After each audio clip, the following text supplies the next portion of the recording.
Hello, Gaming Tinkers. I return after a brief segue into another video game review. Please check that out. It's about Call of the Sea, a fun H.P. Lovecraft inspired puzzle solving game with a nice, enjoyable story and colors. Please check it out. Now we're back onto the tanks, and here we have the Type 63 HG. And I am bringing it back down to stock. This is a tech tree tank for the Chinese light tank line in Era 2 Cold War. Why I'm loading heat, I don't know. I really don't know what I was thinking. Maybe I've been playing too much World War II mode and think, oh, I have to have premium. I changed that back later when I realized I don't know what I was doing. But anyway, the whole Chinese light tank line is good and enjoyable. Until you get to the question of the tank boat or boat tank. And it's I don't recommend this for any new players. It's almost a meme.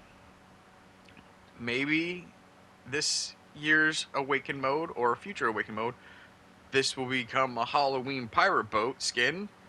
But in Era 2, almost from the very inception of this tank, it was kind of useless because it's actually a big tank. It has a small turret, and unlike some light tanks which has that light tank bounce, the turret might be the only spot that bounces around. Everything else, you are lucky. Yeah, you have no idea how lucky you are if you bounce around off the hull, because for a light tank, you're large. You put some medium tanks to shame, and you can sidle up to a Conqueror and be like, "Yo, you're not looking so big there, boy." And that's actually the problem with this light tank. It's a tank that, when fully equipped, as you saw maybe quickly that's the beginning, 93 kilometers per hour. It flies. But you're long, your hull's kind of tall, and you have no armor. So everything can penetrate you. And that's where you suddenly find yourself in a position here where you really want to be a tank destroyer. You really want to find some cover, and not till you are comfortable with the halfway point of the match where your team's winning to go, I will now move out. Because when you have other tanks to distract or act as cover, you're good to go. But the Type 60HG has a good 105mm bonus now. That can be derpy. When I say good, it's that Russian good. It hits hard, and that's about it. Accuracy is okay. On the move, but it's more of this weird combination of being one of the fastest tanks in Era 2 versus being the least threatening. It is quite a sight to behold to see such a tank like this just literally sailing right over hills, catching some major air. That is so much fun. But then, with so many multi-weapon systems just able to melt your HP, it's kind of like the memes aren't really worth it. It's not like you can have epic derp and take out a quarter or a third of a tank's health and then be like, hey, in 8 seconds I'm going to do it again. You don't really get that. And it's a very different tank from the previous light tanks in this line, and in most light tanks, because they're small, they have decent accuracy and smaller caliber boom snouts at 100mm, but they are touch slower, but they still have speed. They're smaller. They have armor. They get that light tank bounce that just sometimes, for whatever reason, because of your speed and your angle of your turn, the armor just works, and it's frustrating to any tank trying to destroy you. But here, It's definitely more of you want to be a tank destroyer, but at the same time, because you have such a long front hull, oh man, it's hard to peek over ridge lines around corners because you present a really decent target. So I have fun in this tank, but it's kind of like it's not worth it to get it. I mean, if you're a completionist, sure, but if you don't have, if you haven't learned the tank skills to learn how to be patient and chill with tanks like this that can be easily destroyed, you might want to hold off on this. And then it's almost the question of, well, there's the premium version of this, which was just a skin version. And I guess maybe that's slightly worth it because you get the premium boost, but at the same time, it's the exact same tank with the exact same weaknesses and a few of the same few strength. So it's sort of, it's every once in a while a tank is introduced into the game that is just, it existed and we wanted to give you something new with a different play style, and then say it's a light tank, but you can't play it like a light tank. And because we don't have true water physics in this game, all these amphibious vehicles can't give you that, you know, X factor. It's like, hey, it can go in water. No, it'll sink. So it's not even a boat. So, yeah, the Type 6H3 is, it's a wonderful disaster in my opinion. It's sort of play it for the lulz, but the problem is, you kind of, even for those, you gotta work for the lulz.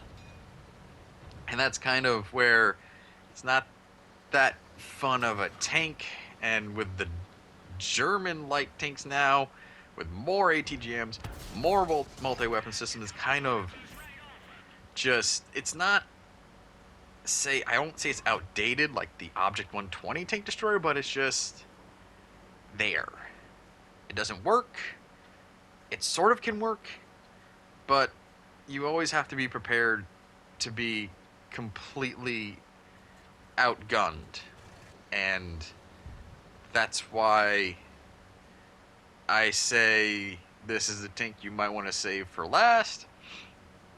I did a previous video on the WZ-132-2, and like all the previous Chinese light tanks really kind of play like American light tanks, but maybe a bit slower. But you still have good boom snouts, you have decent enough armor, and you know, you've got the great spotting mechanics that go along with light tanks. So the playstyle isn't a huge shift away from the American light tanks. You might have less gun depression. But yeah, the Type 6H3, it's sort of a surreal sight to see, hey, a boat just drove by me when you're in your FB4211 and you go, huh, that's interesting. But it is not a tank to be, it's hard to be thrilled with this tank anymore. For like the first 5 minutes I had, because oh man, I'm flying over hills without putting any boost on.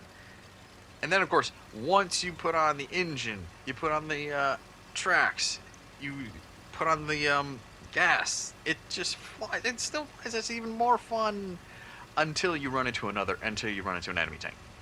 Then you go like, oh, now I need to be serious, because they don't have to really, they can lead the shot, which you should always when you're trying to take out a moving light tank, but sometimes, depending on your distance, it's kind of like, oh yeah, you've got a nice long haul, and I will be able to do something.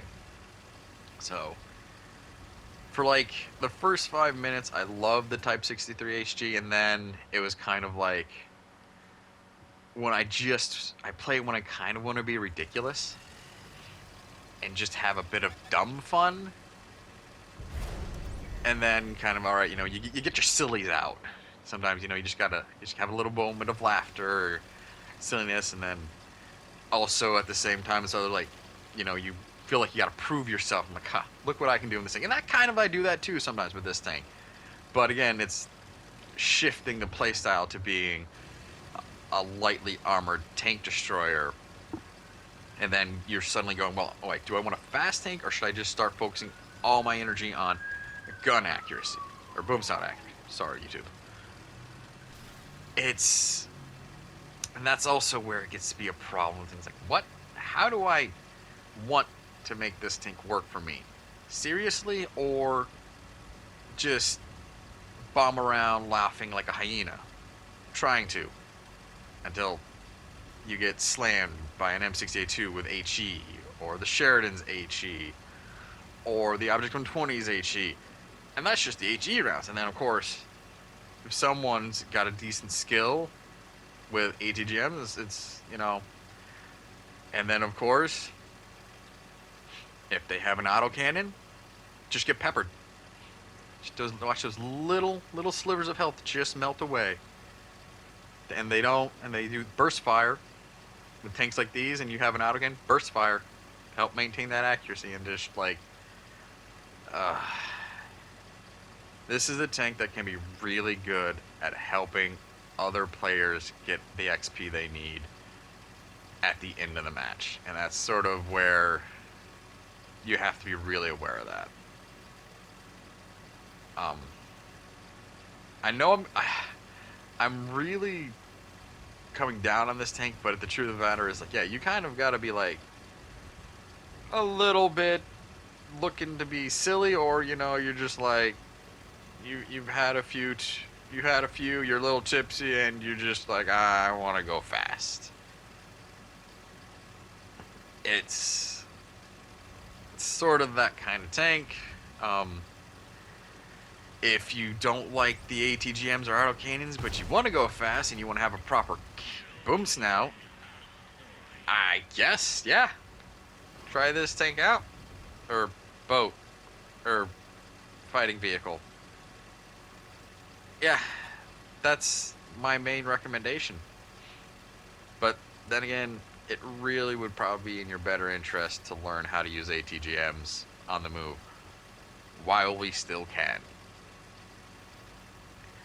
Now here we are wrapping up, and now when you have the support of your team, you can be confident. I was really lucky to preserve my health points till the end of this match, and that was just, it was kind of dumb luck, especially on this map when everyone prefers to set up a crossfire. It didn't happen that way, but at the same time, the opposing team was slowly aggressive, and then they were kind of cautiously aggressive.